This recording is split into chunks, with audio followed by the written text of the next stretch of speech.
All right, we are live for another Travel Tip Tuesday here on my channel, The Traveling Lucy, and I'm excited to talk about today's topic, sustainable travel. It is such a huge topic right now, and I think especially now more than ever going into 2021, and I'm extremely excited to have Janiel here today with Culture Trekking to talk about sustainable travel with you guys. So if you guys are here for that type of conversation, make sure you guys stay tuned. It is such a big thing, but thank you, Janiel, for coming on today. Super excited to have you. Yeah, I'm so happy to be here. I'm obsessed about this topic, so can't wait to get started. Absolutely. Yeah. So, well, talking about getting started, I do want people to kind of get to know you a little bit and how you kind of got into this. So, first of all, introduce yourself. Tell us, a little bit about you, how you got into travel, and maybe a little bit into sustainability. So, I'm a physician assistant and I was traveling all the time. I take 1 or 2 big trips a year, and I kept having all my friends ask me the same questions over and over and over. And I was like, I should just put this on a website or something so people can just go look at it. And I'll just refer them over there so I don't have to keep repeating myself. It's really, I started out of impatience more than anything else. So, and then, I kind of went down that rabbit hole where I got signed up for courses and then went to conferences and then got into my niche and decided that the things that I'm most passionate about right now are sustainable travel and cultural connections. And so I started my website, started my YouTube, and it just kind of all ballooned out from there. So I love that. So how did you get started traveling to begin with? Like what got you, has that been something you've done your so entire my life? dad was actually, so he does,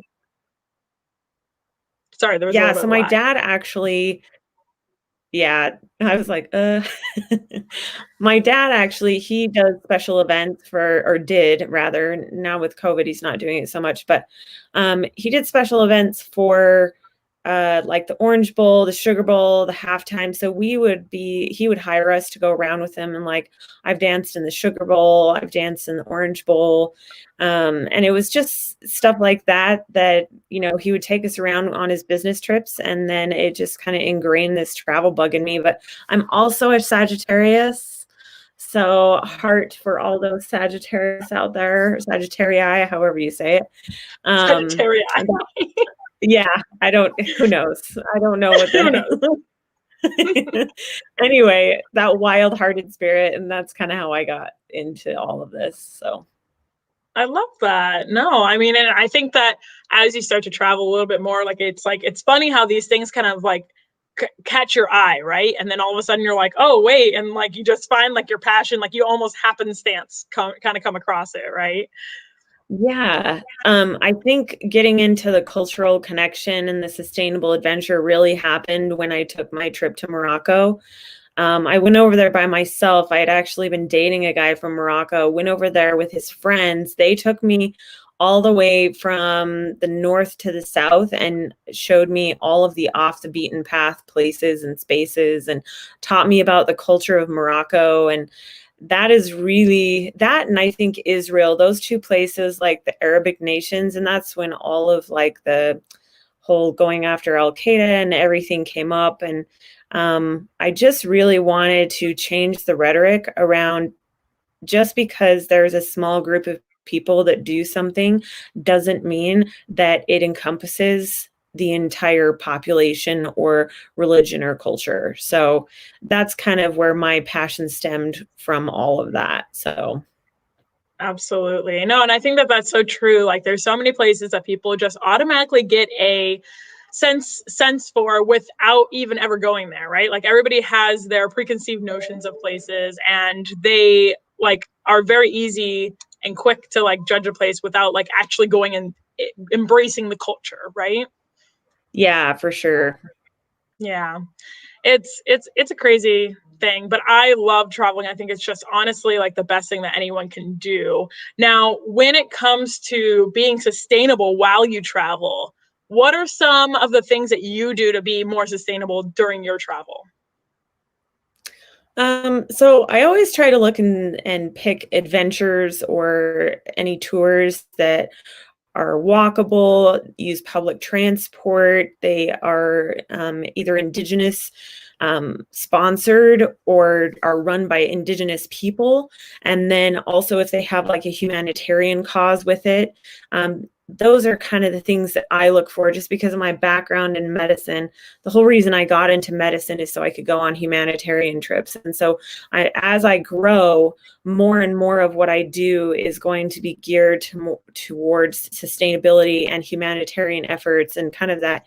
I actually applied to be a part of the Peace Corps and really wanted to United Nations, but I didn't speak enough languages. But that's kind of where my heart is. You know, I'm not in this to be like a glamorous person or what. I do like to look pretty, but you know, I mean, who doesn't, right? yeah.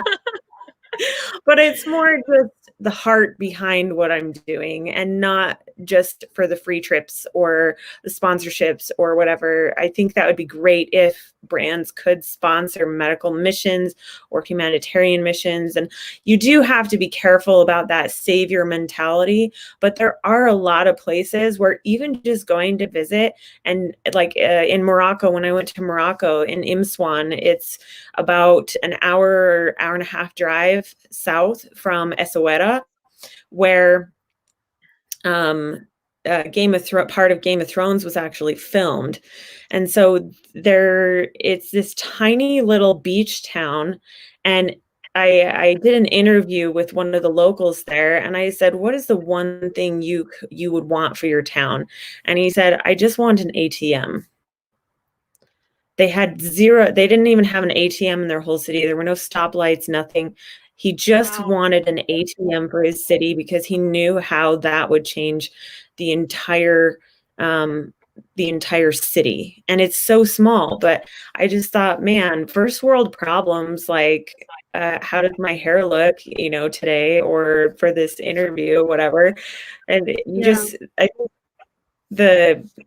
that's kind of my mindset is ask what the locals want, support the locals, support the indigenous cultures, be aware of the carbon footprint that your tour is making. And as long as you're making a conscious effort to take small steps to do those things, eventually you'll get to a place where it'll become natural.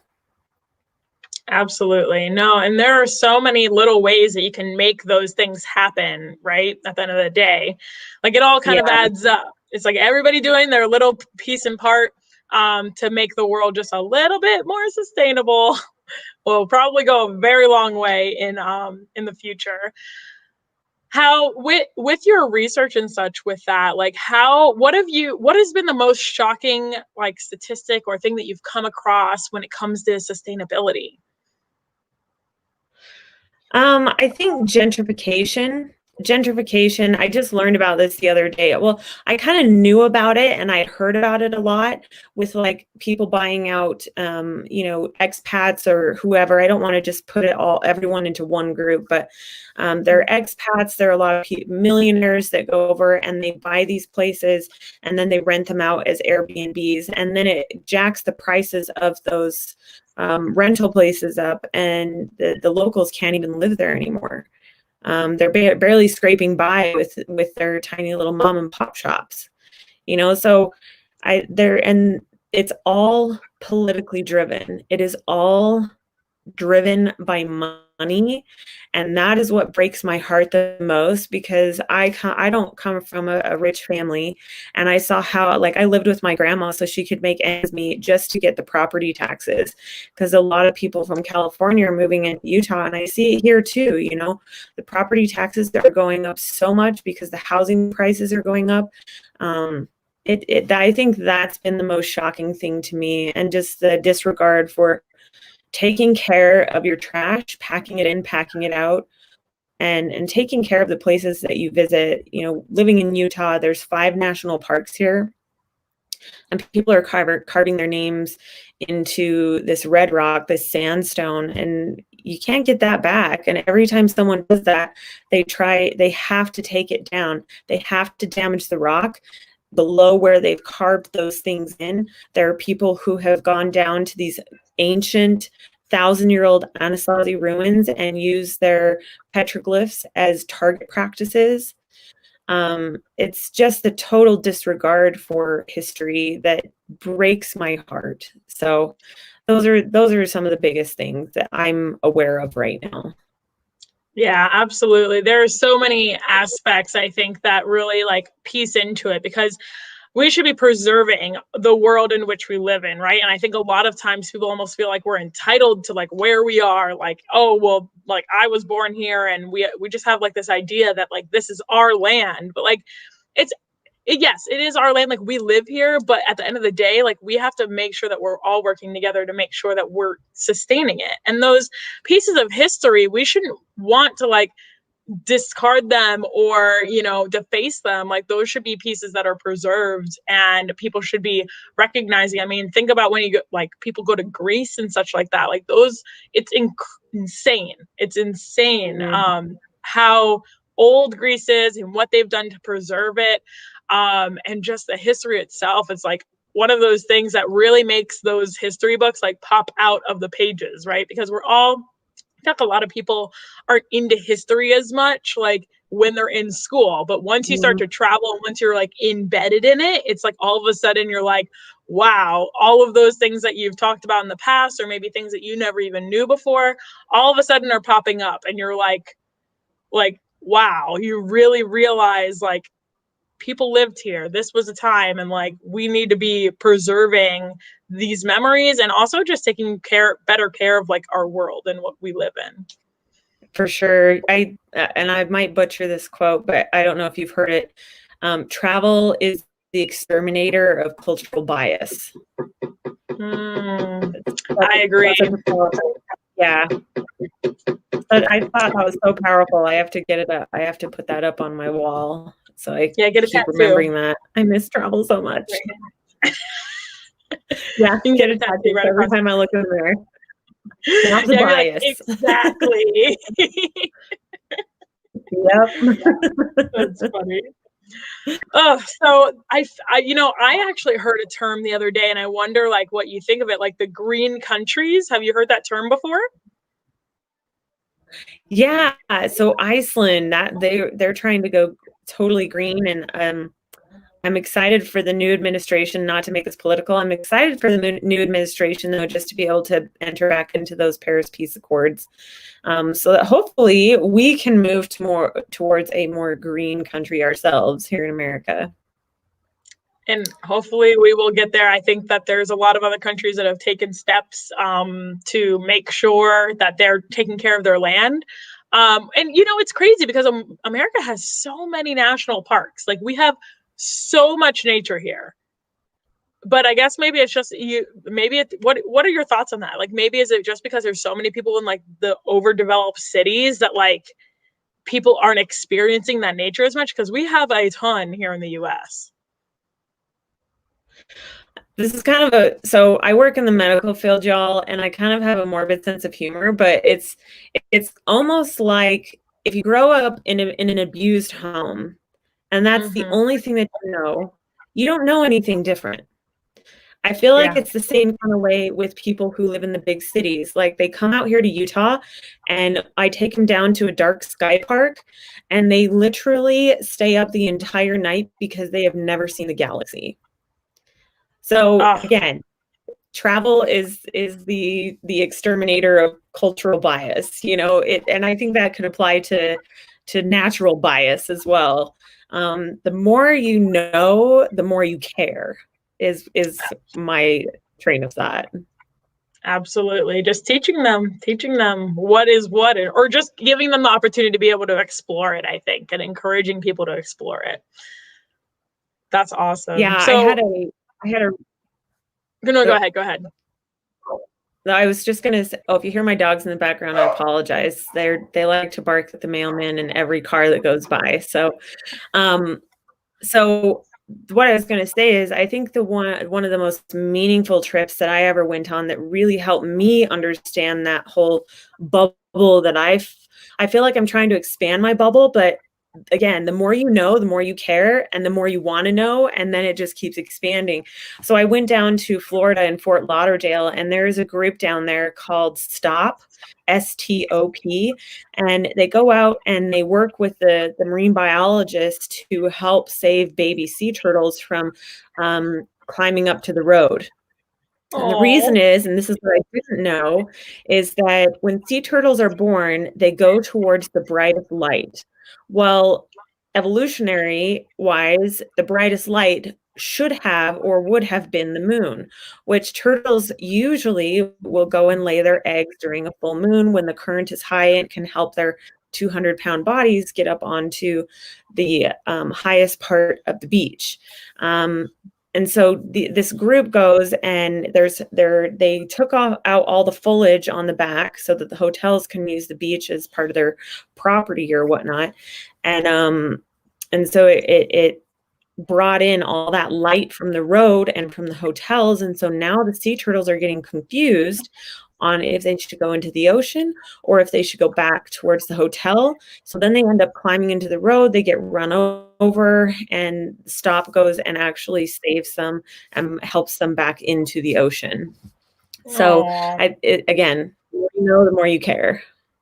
Absolutely. No, and we have here in Florida, there is a huge thing about the turtles here that come and lay their eggs. Like if you even like mess with the area, and they have people watching it all the time, and if you even mess with it, then like you could get arrested very easily, even if you're like walking on the wrong area. So that because they try and tape it off, like so that people don't mess with like the small portion that they need to get to like get up to their area. So it's very interesting. Yeah, And you can't even like film with your phone because of the light on the phone. It confuses them and makes them get really disoriented. I thought that was so fascinating. Absolutely. No, it really is. And like people don't think about that. Like you don't, on a normal day, you're not thinking, oh yeah, my cell phone's gonna distract a turtle. You know what I mean? Like it's people, I think they get so wrapped up in their own like self being, like in what they're doing and like how is my life being affected, and they don't think outside the box when it comes to those aspects that could be affecting them, or not affecting them, but affecting like the outside world. And I just think that that's, you know, like you said, the more you learn, the more you care, and the more you become better place in the world, I'd say. Yeah, like for sure. Yeah, you understand your place in the world a little bit better because you understand your surroundings better. Yeah, so, I totally agree. Yeah, it's a crazy concept, but or not a crazy concept. I don't mean to say that. It's crazy. It's a crazy concept that people don't get that more often, I should say. Like you think it would be like common knowledge that like, people like would naturally want to like care about their surroundings, but that's not the case. But that's okay. That's fine. It's fine. It's fine. We'll get there. We'll get there one day. It's fine. Yeah, and I think that's something like that I have noticed is that getting into the sustainable travel field, you have really polar sections of it. And I think when I first started getting into it, I was really intimidated because of how polarized it felt to me to try to learn. And I didn't want to try and then have somebody and then say, hey, this is what I'm doing, and then have somebody tell me, oh, you're doing it wrong. But that's the thing is like this is a process.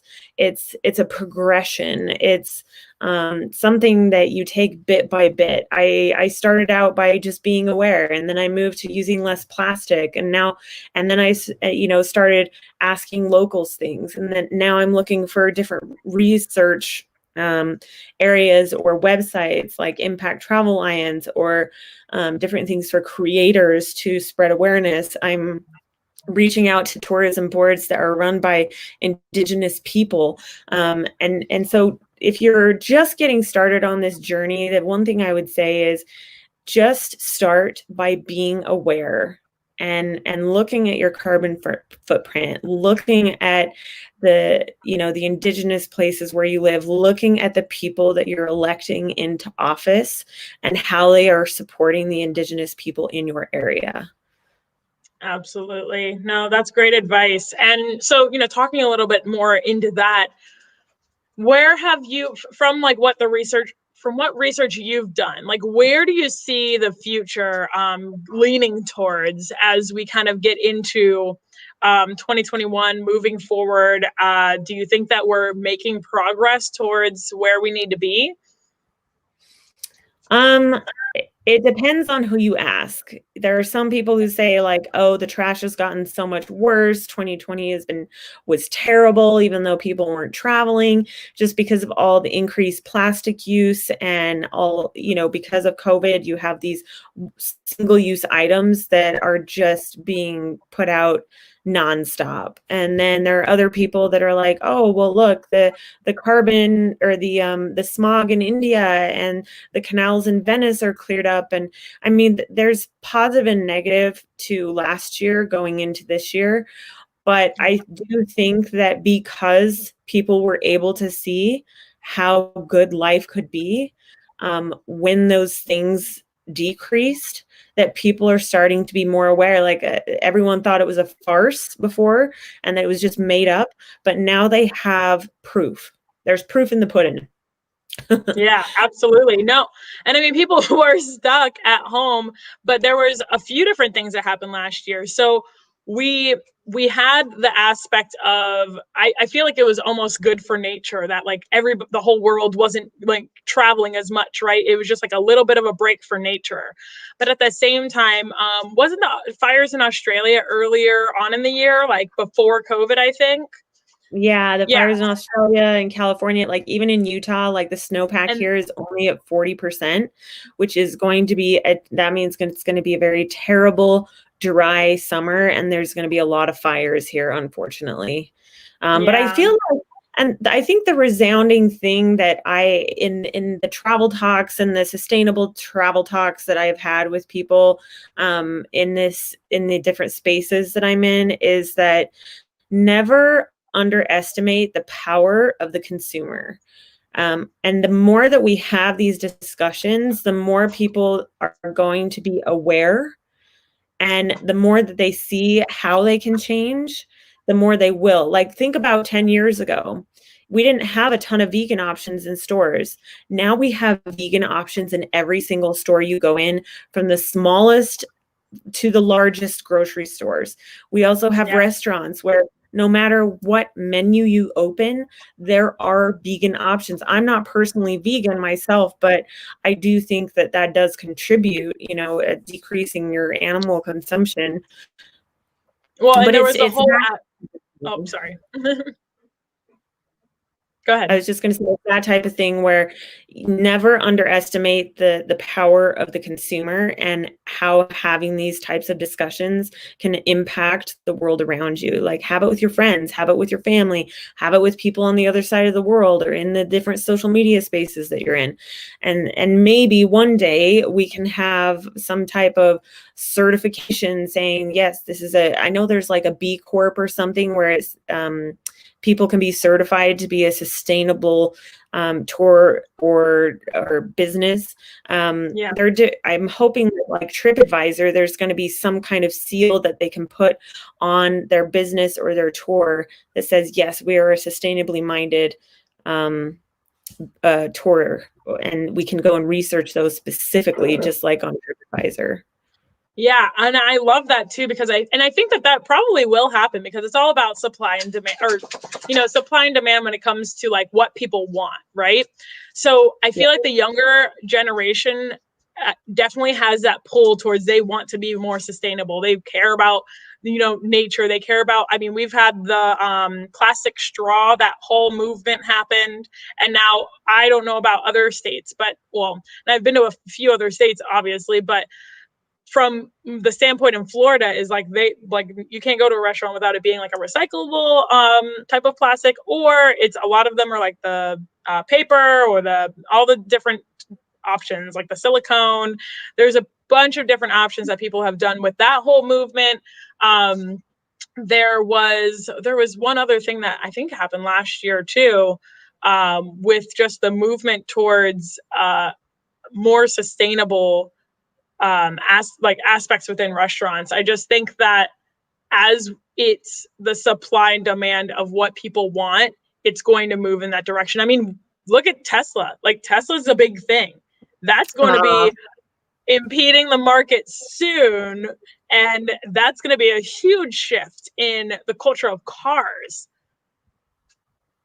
Yeah, for sure. The one thing I wish the US had that I feel like other countries are doing so much better is public transport. Oh yeah, no, hands The down, US, you're completely right. yeah, I just wish more money was going towards that, because I feel like if the inversions in Utah, like we're like one of the worst in the world, and it's 50% of that pollution comes from tailpipes. So it's small steps in the right direction, but we still have a long way to go. Yeah, and I think it's because of the automotive industries that the U.S. doesn't invest in public transport, because if they did invest in public transport, then that would take away from the car industries. And again, like you said earlier, it's all about money, right? And that's Yep. what's unfortunate. But The power of the consumer pocket, the collective, I should say, the power of the collective consumer pocket. Absolutely. And I used to work for Amtrak, actually. So I remember, like, all the train tracks in the US, I mean, they're all like subsidized, like Amtrak is subsidized by the government, but it's utilized in, for cargo and such like that. And then like the same tracks. So it's like, we don't have dedicated tracks for just public transportation, as well as, like there's some states you can't even get to via public transport. Like, it's just really insane. And I think that people don't realize what they're missing, again, because they're in this bubble. And until you go to another country and you realize how insanely efficient their transportation systems are, where you can literally get to anywhere in the country via public transport, like, they would never know the difference if they never experienced it. You know what I mean? Yeah, for sure. Yep, I totally agree. It's There's crazy. so much work to be done, and I think you can get really overwhelmed trying to figure out, like, how can I help the area? But again, just pick one area, get passionate about it. And once you feel like it's become a part of your daily life, then move to the next area and just keep going until it just becomes second nature. Absolutely. And if you guys are watching, by the way, feel free to ask any questions. If you have any, drop a comment. We'll pull it up on the screen here and answer it for you guys.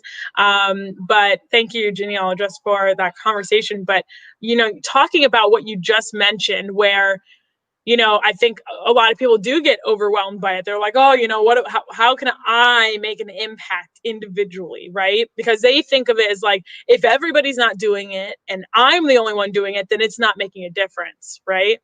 But that's not true. And I think that mentality makes people think, oh, well, because if I'm the only one doing it, it's not going to make a difference, so I shouldn't do it. And it's like, literally, if every single person thought that way, then nothing would happen. It would never happen. Right. So what are some... Oh, go ahead. No, I was actually just saying, what are some things people can do? I think that's what you're going to ask. I literally was about to ask that. Yeah, I was going to be like, so what do you think there are things that people could do to, take the small steps in the right direction and not be so overwhelmed by all of what you can do to help be more sustainable? Yeah, so I think that as far as like travel goes, again, you just look at how are they treating their animals, where are they getting them sourced from, do they give them breaks? Try not to be a part of it unless it's like a rescue thing.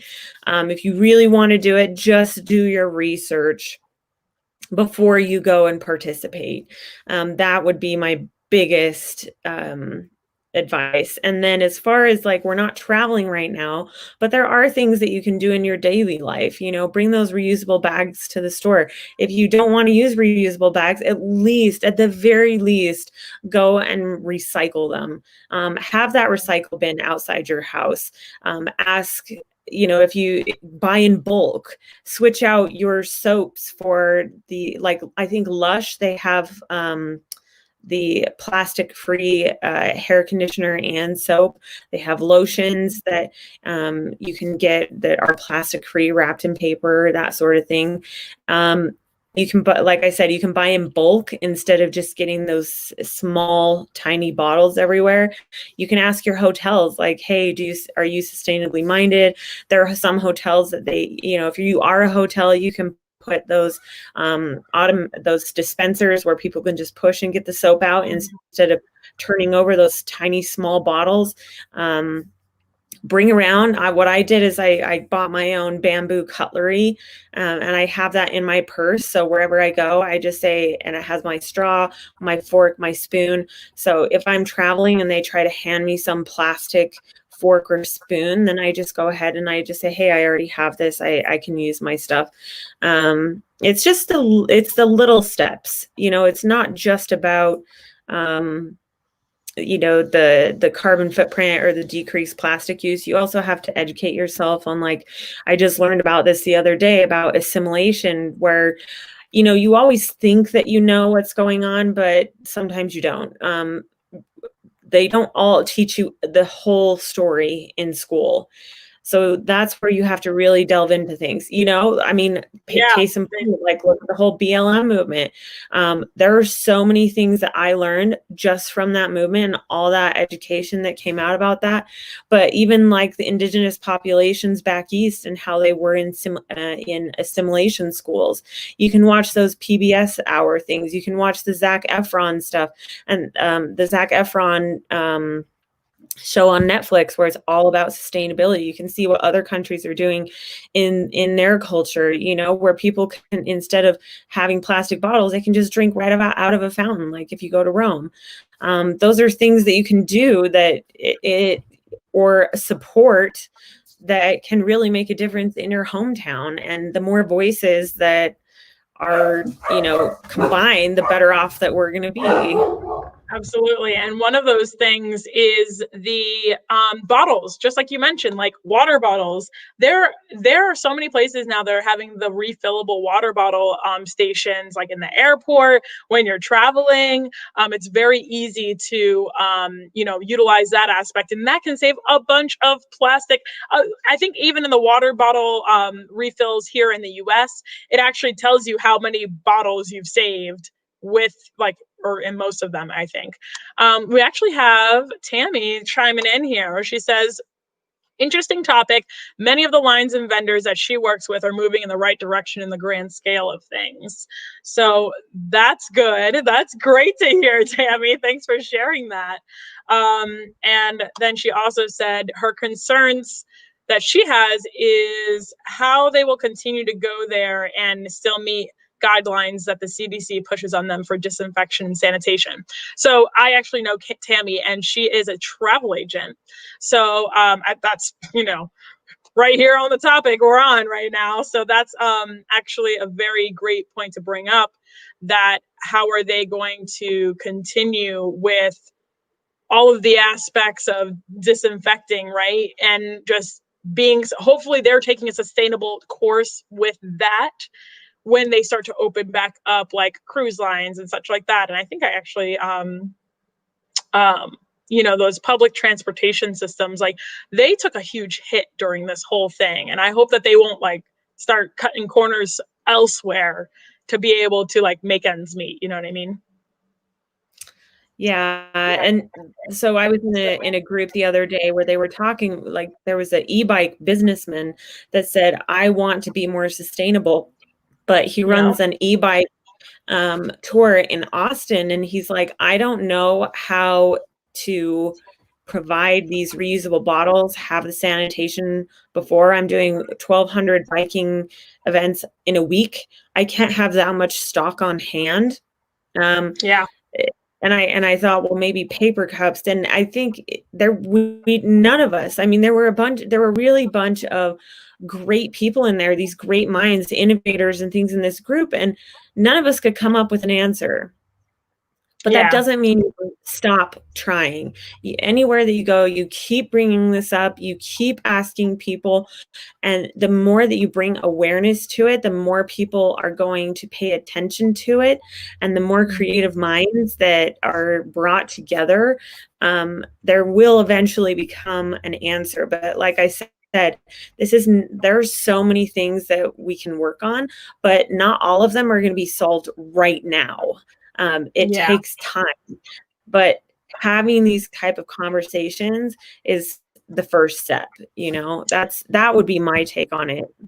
Absolutely. I mean, when we live in a world of like instant gratification, I feel like that really, that aspect that you just mentioned, where it's like, it's not going to happen overnight. You're not going to save the world overnight. I feel like that's something that people really have to think about, because when they think of, we're all so used to like ordering Amazon and it being here like tomorrow, like, or yesterday, 5 minutes ago when I ordered it now, and, when we get to the point where we don't see instant results, then we think it's not working, but that's not true. So just like you said, just continuing to have that conversation. I was in a group the other day where I met someone who was working on a trash can for the recyclable trash cans.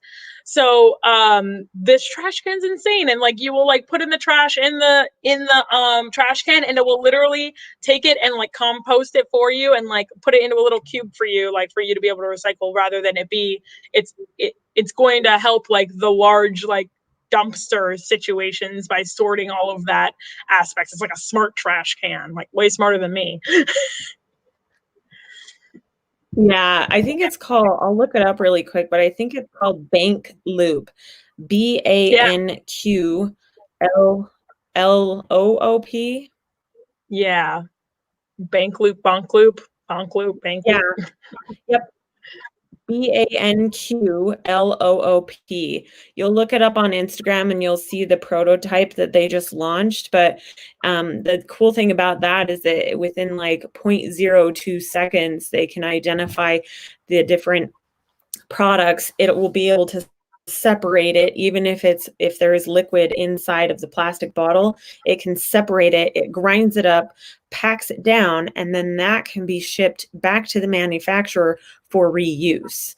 So it actually decreases the cost of sending it to the landfill, having to hire someone to separate everything out, make sure it's able to be processed for that recycling. So really great innovation that way. So go be sure to check that out. BANQLOOP.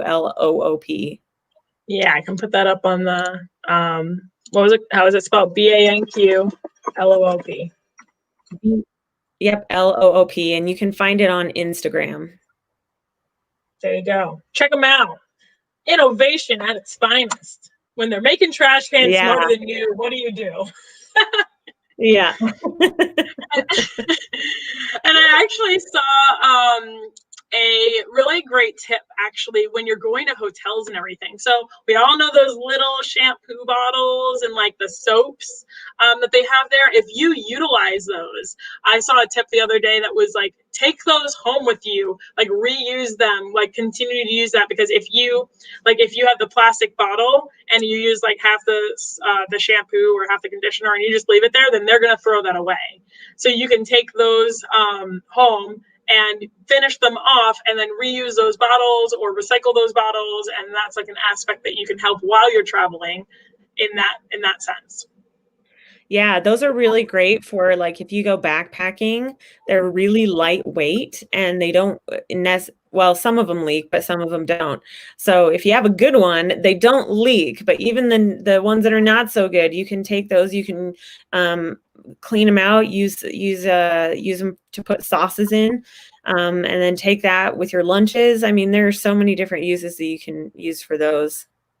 Yeah, and I've been seeing a lot of new products come out around sustainable aspects, like just with like even laundry detergent. Like I saw a laundry detergent that was like, don't worry about all the water that's in the laundry detergent that they're putting, and like how big that plastic container is that you're purchasing from your laundry detergent, and they've made it like a little cute, or like a big, like a circle that's like this big, and you just like put it into the wash, and it like literally makes enough suds to wash your clothes. And it's like you just eliminated so much plastic right there. Like if 10 people did that, like you'd be saving in a year, you'd be saving so much plastic. Yeah. I want to, yeah. So it's called Have you the seen it? Yeah, the Eco Warrior is a good one to follow as well. They just review eco-friendly products, and they're also on Instagram, the.eco.warrior. That's another one that you can go follow. There's so many different products and people out there that are really passionate about this. So all it takes is a little Google search, Dr. Google, can you tell me what my problem is? It'll tell you you're dying. Yeah. 1MD, you're dying. You have malaria. Yeah, Dr. Google is good for some things, but not for everything. But he can tell you how to be more eco-friendly in your own home for sure. And as far as travel, I think that just bringing awareness, like I said, utilizing the locals and things like that. So how can people reach you and tell them about your blog? Because you have a blog. So tell us all about that. So I started my website, like I said, about 4 years ago. You can go to culturetrekking.com, and it is laid out in kind of the destination that you want to go to. I've been a lot of places, but I haven't been able to write about all those places yet, but I have a really good collection, things you can do in your own life. If you want to learn more about responsible travel, responsible tourism, you can just go to the homepage and then search for responsible tourism. And I go through every single detail. There's a bunch of resources. There's a lot of videos that you can watch. So that's a really great resource if you're trying to learn more about it. And then you can also search for like different interests like adventure, scuba diving, cultural connections, different things like that. Solo travel, I do all of my travel solo. So yeah, there's a lot there. Yeah. Single lady. Single lady. If I was in a relationship, I would be like, okay, bye. Like, I mean, unless he he could always come. But if he wasn't gonna go, I wouldn't be like, okay, I won't go. I'd be like, bye. Yeah. I love that. Well, that is awesome. That's a great resource. Guys, make sure you guys go check out her blog, culturetrekking.com. Go follow her on all the social medias, YouTube, IG, Clubhouse, Instagram. She has way more than me. Link all of the stuff. It's all in the description of this video, all the links to it. So make sure you guys go follow her and reach out to her. I'm sure she will take any questions if you guys have them. Right, Janiel? Yes. The more you ask, the more I learn. If I don't know the answer, then I dig. I ask my friends who know more than me. And that's a lot of people who know more than me, but I try. And that's all that counts, is like, you just have to try. That's it. Yeah, absolutely. And hey, I hear that if you don't surround yourself with people smarter than you, then you're never going to learn more, right? Exactly. So it's all right to not be the smartest person if you're in the room. They say if you're the smartest person in the room, you're in the wrong room. Guys, so great with you.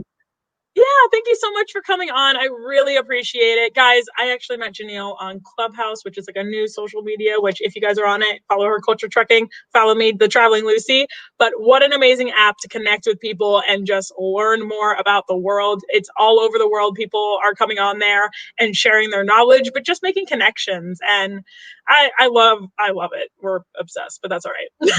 Yeah. It's fine. We're fine. But I do have one last question for you, Janiel, before you go, that I ask to all of my guests who come on to my show. Are you ready? Uh-oh. Okay. Shoot. Uh-oh. All right. This is a doozy. All right. So please tell everyone, how has travel changed and impacted you? Oh man, Yeah. that's kind of a loaded question for me. Without getting too much into the details, I had a personal trauma in my life that I had to overcome, and I won't belabor the point here because it can be triggering for some people, but if you want to know more about it, I have spoken about it on the About section on my website. But overcoming that personal trauma, I had to restore my faith in humanity. And the way I did that is by facing that fear and going out and doing it anyway. Your mind is an amazing organ, but it also can be your biggest problem. As your brain, the major function is to protect you from harm. And so when you go through those traumas, actually, they've shown that it can actually alter the anatomy of your brain. And so trying to reestablish that normal thought pattern, that's what it's done for me. Is I got out there, I connected with local people who I just said, "Hey, I'm really nervous being here. Can you please help me out?" And I'm going to get all emotional about this now, but connecting with those local people, and by the end of my trip, like having them give me a hug, and I'm still in contact with people like in Lake Adelan in Guatemala that I use Google Translate in order to talk to them and talk to them about their lives and things. So that has been the biggest thing for me, is that it helped me reconnect with the world and not be so afraid anymore. So You it got me. really is.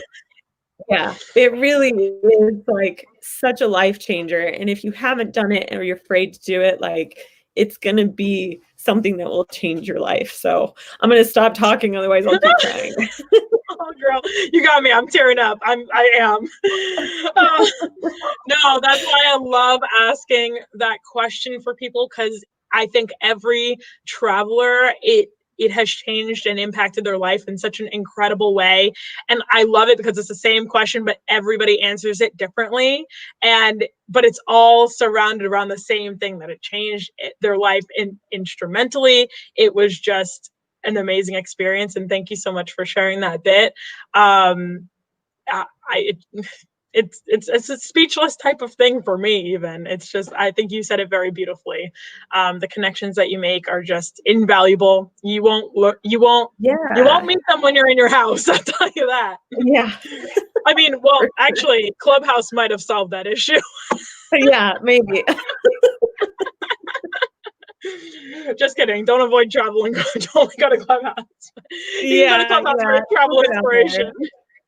Yeah, we don't want to become the next, what is that? What was that movie where they're all in a video game and that's the only way that they interact with people? I feel Oh, like that's what 2020 has been. was it a movie, or was it the show Black Mirror No, where it it's a was? movie like where they're all in a game and they're trying to find the different keys. Oh, I don't know if I've seen that. You'll have to tell me that later. Okay. Yeah. Yeah. If I'm anyone sure knows in the somebody will. comments what she's talking about, make sure you drop it in the comment, whether we're live or not. Like, Yeah, I want drop to it in the know. comments. But Black Mirror has some episodes like that too that are like insane, and I'm just like, okay, no, it definitely makes you think again. Anyways, well, thank you for answering that. Thank you for being here, Janiel. I really appreciate you sharing your thoughts on sustainable travel. If you guys are just tuning in now, make sure that you guys rewatch this video, because there is so much amazing content that we just talked about the sustainable travel. If you guys ever have any questions, you can still leave comments even when we're not live, and I will either ask Janiel or we'll figure it out and we'll get your question answered. I do go live every Tuesday for a Travel Tip Tuesday, and I have a new guest every week, and we talk about a different topic revolving travel, because I know that everybody is itching to get out there and travel again. Some of you may have started, but it's just to give you guys a little bit more information into what to expect, and just talking about it before we can do it, and then more so. So you guys can also follow me on Instagram at The Traveling Lucy, and feel free to subscribe to my YouTube channel if you enjoyed this video. And yeah, do it. Click subscribe. And don't forget to follow Janiel as well on her YouTube and Instagram. She has a YouTube channel and Instagram as well. So she's just as cool. Hey. Yeah, share with friends, because more the merrier, people. More the merrier. Yeah, sharing is caring, guys. Sharing is caring. Yes. All right, guys. We will see you guys next week. I hope you have an amazing one, and thank you for watching. Thank you, Janiel. Have a great one. My pleasure. See ya. Bye.